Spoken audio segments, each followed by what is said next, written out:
नमस्कार दोस्तों। शेयर बाजार बेसिक्स की हमारी इस निवेश यात्रा में आपका एक बार फिर से बहुत बहुत स्वागत है। पिछले कुछ भागों में हमने स्टॉक स्प्लिट और बोनस शेयर जैसे रोमांचक विषयों को छुआ था, लेकिन आज का ये वीडियो उन सभी जानकारियों की नींव है। अक्सर नए निवेशक मुझसे पूछते हैं, सर कंपनी ने बोनस घोषित किया था, मैंने शेयर भी खरीदे, पर मुझे बोनस मिला क्यों नहीं, या डिविडेंड मेरे बैंक खाते में क्यों नहीं आया। दोस्तों, शेयर बाजार में केवल सही शेयर चुनना काफी नहीं है, बल्कि उस शेयर को सही समय पर खरीदना सबसे जरूरी है। आज के इस 10 मिनट के वीडियो में हम उन गुप्त तारीखों जैसे रिकॉर्ड डेट और एक्स डेट को डिकोड करेंगे, जो आपके मुनाफे और नुकसान के बीच की दीवार बन सकती हैं। तो चलिए अपनी डायरी निकाल लीजिए और इस महत्वपूर्ण अध्याय को शुरू करते हैं। सबसे पहले एक बुनियादी सवाल, कॉर्पोरेट एक्शन आखिर होता क्या है? सरल भाषा में, जब कोई कंपनी अपने शेयरों की संख्या, कीमत या निवेशकों को दिए जाने वाले मुनाफे में कोई बड़ा बदलाव करती है, तो उसे कॉर्पोरेट एक्शन कहते हैं। इसके 3 सबसे मुख्य स्तंभ हैं। पहला है डिविडेंड, जो आपके बैंक खाते में आने वाली सीधी कमाई है। दूसरा है स्टॉक स्प्लिट, जो बाजार में शेयरों की संख्या बढ़ाकर उन्हें सस्ता बनाता है। और तीसरा है बोनस शेयर, जो कंपनी की तरफ से आपको मिलने वाला एक वफादारी इनाम है। इन तीनों ही घटनाओं का आपके पोर्टफोलियो पर बहुत गहरा असर पड़ता है, और आज हम ये भी जानेंगे कि ये तीनों एक दूसरे से किस तरह अलग हैं। इन सबको विस्तार से समझने के लिए चलिए आगे बढ़ते हैं। आइए सबसे पहले बात करते हैं डिविडेंड यानी लाभांश की। जरा सोचिए, आपने किसी बिजनेस में पार्टनरशिप की और साल के अंत में वो बिजनेस आपको मुनाफे का एक हिस्सा नकद में दे दे। डिविडेंड बिल्कुल वही है। जब कोई कंपनी साल भर व्यापार करती है और शुद्ध मुनाफा कमाती है, तो वो उस मुनाफे का एक हिस्सा अपने शेयर धारकों को सीधे उनके बैंक खाते में भेज देती है। यहाँ एक बहुत महत्वपूर्ण बात याद रखें, डिविडेंड हमेशा प्रति शेयर के आधार पर तय होता है। उदाहरण के तौर पर, अगर कंपनी 10 रुपये प्रति शेयर का डिविडेंड घोषित करती है और आपके पास 50 शेयर हैं, तो आपको 500 रुपये मिलेंगे। लेकिन अगर आपके पास 500 शेयर हैं, तो वही रकम 5000 रुपये हो जाएगी। यानी जितने ज्यादा शेयर, उतनी बड़ी पैसिव इनकम। लेकिन क्या आप जानते हैं कि हर कंपनी डिविडेंड नहीं देती? केवल वही कंपनियां डिविडेंड देती हैं जो प्रॉफिटेबल हैं और जिनके पास भविष्य के विस्तार के बाद भी अतिरिक्त कैश बचता है। अब बात करते हैं स्टॉक स्प्लिट की। इसे शेयर का बंटवारा भी कह सकते हैं। कल्पना कीजिए, एक बहुत महंगा 5 स्टार होटल का कमरा है जिसकी कीमत 10,000 रुपये है। अब हर कोई तो वहां नहीं जा सकता, सही है ना? लेकिन अगर उसी कमरे को छोटे हिस्सों या घंटों के हिसाब से बांट दिया जाए, तो आम आदमी भी उसे अफोर्ड कर पाएगा। कंपनियां भी यही करती हैं। जब किसी कंपनी के एक शेयर की कीमत बहुत ज्यादा, जैसे 5,000 या 10,000 रुपये हो जाती है, तो रिटेल निवेशक उसे खरीद नहीं पाते। ऐसे में कंपनी अपने एक शेयर को कई छोटे टुकड़ों में तोड़ देती है। मान लीजिए 1:10 का स्प्लिट हुआ, तो 1,000 रुपये का शेयर अब सिर्फ 100 रुपये का रह जाएगा। इससे शेयरों की संख्या तो 10 गुना बढ़ जाती है, पर कीमत 10 गुना कम हो जाती है। इसका मुख्य उद्देश्य है तरलता, यानी लिक्विडिटी बढ़ाना, ताकि बाजार में ज्यादा से ज्यादा लोग उस शेयर को खरीद और बेच सके। बोनस शेयर को अक्सर लोग फ्री शेयर्स के नाम से जानते हैं।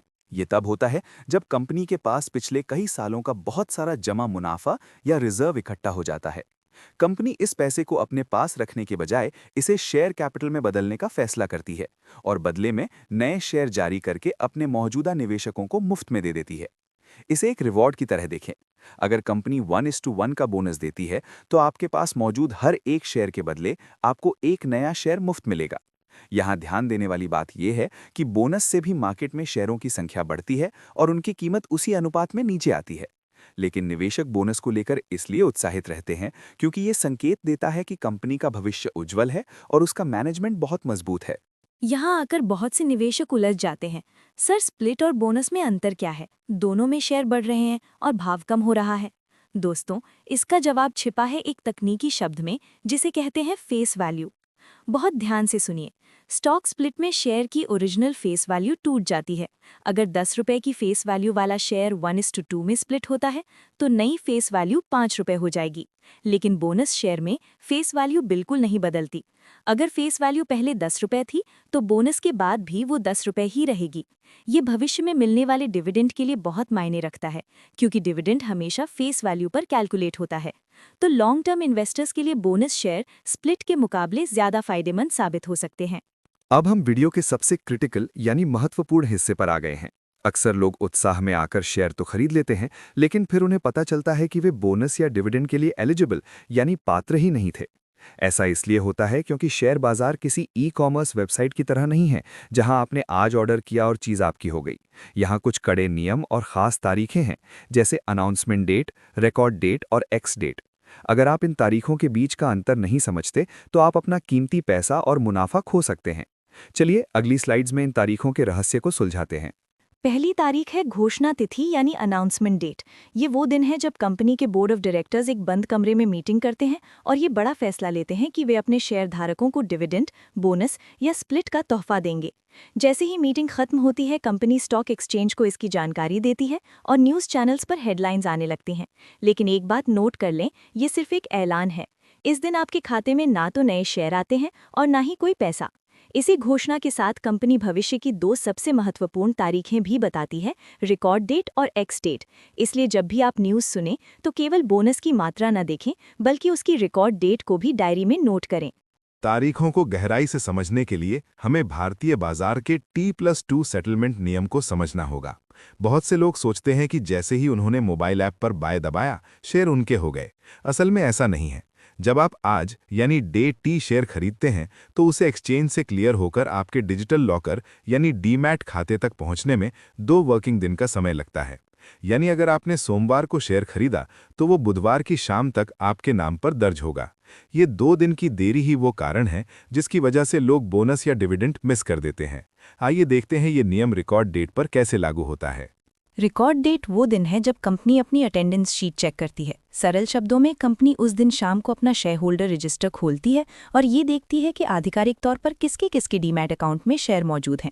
जिस निवेशक का नाम उस रजिस्टर में दर्ज होता है, केवल उसे ही डिविडेंड या बोनस का लाभ मिलता है। लेकिन यहाँ T+2 का पेज फंसता है। अगर आप रिकॉर्ड डेट वाले दिन ही शेयर खरीदते हैं, तो T+2 नियम के कारण वो आपके खाते में 2 दिन बाद आएगा। तब तक रिकॉर्ड डेट निकल चुकी होगी और आपका नाम रजिस्टर में नहीं होगा। इसीलिए रिकॉर्ड डेट से कम 2 दिन पहले शेयर आपके पास होने चाहिए। अब मिलिए उस तारीख से जो सबसे ज्यादा कंफ्यूजन पैदा करती है, एक्स डेट। ये रिकॉर्ड डेट से आमतौर पर 1 वर्किंग दिन पहले होती है। शेयर बाजार की भाषा में एक्स का मतलब है बिना यानी विदाउट। यानी इस तारीख पर या इसके बाद जो भी शेयर खरीदेगा, वो बिना बोनस या बिना डिविडेंड के शेयर खरीद रहा है। अगर आप चाहते हैं कि आपको बोनस या डिविडेंड मिले, तो आपको एक्स डेट से कम 1 दिन पहले खरीदारी पूरी करनी होगी। इसी तारीख को शेयर की कीमत भी एडजस्ट होती है। उदाहरण के लिए, अगर कंपनी 1:1 बोनस दे रही है, तो एक्स डेट की सुबह ही शेयर का भाव बाजार खुलते ही अपने आप आधा हो जाएगा। इसलिए एक्स डेट को अपनी डेडलाइन मानकर चलें। आइए इस पूरे कन्फ्यूजन को एक आसान टाइमलाइन से खत्म करते हैं। मान लीजिए एक कंपनी ने 15 तारीख शुक्रवार को रिकॉर्ड डेट तय की है, तो उसकी एक्स डेट होगी 14 तारीख गुरुवार। अब अगर आपको बोनस चाहिए, तो आपको शेयर कब खरीदना चाहिए? आपको शेयर 13 तारीख बुधवार या उससे पहले खरीदना होगा। अगर आप 13 को खरीदते हैं, तो 15 तारीख की शाम यानी T+2 तक शेयर आपके खाते में आ जाएंगे और आप रिकॉर्ड बुक में शामिल हो जाएंगे। लेकिन अगर आपने 14 तारीख को शेयर खरीदे, तो वे आपके खाते में 18 तारीख को, शनिवार रविवार छुट्टी होने के कारण आएंगे। तब तक रिकॉर्ड डेट बीत चुकी होगी और आपको कोई फायदा नहीं मिलेगा। ये छोटा सा अंतर आपके हजारों रुपयों का नुकसान करा सकता है। तो दोस्तों, आज के इस विस्तृत वीडियो का निचोड़ ये है कि शेयर बाजार में टाइमिंग ही सब कुछ है। कॉर्पोरेट एक्शंस जैसे बोनस और डिविडेंड आपकी वेल्थ को कई गुना बढ़ा सकते हैं, लेकिन केवल तभी जब आप इन तारीखों के गणित को समझते हों। हमेशा याद रखें, कंपनी की घोषणा को गौर से पढ़ें, एक्स डेट से कम 1 दिन पहले शेयर खरीदें। बोनस में फेस वैल्यू नहीं बदलती, जबकि स्प्लिट में बदल जाती है। ये लॉन्ग टर्म के लिए बहुत ज़रूरी है। मुझे उम्मीद है कि आज के इस 10 मिनट के वीडियो ने आपके सभी संचयों को दूर कर दिया होगा। अगर आपको ये जानकारी उपयोगी लगी, तो इसे अपने दोस्तों के साथ शेयर करें और हमारे चैनल को सब्सक्राइब करें। सुरक्षित निवेश करें। धन्यवाद।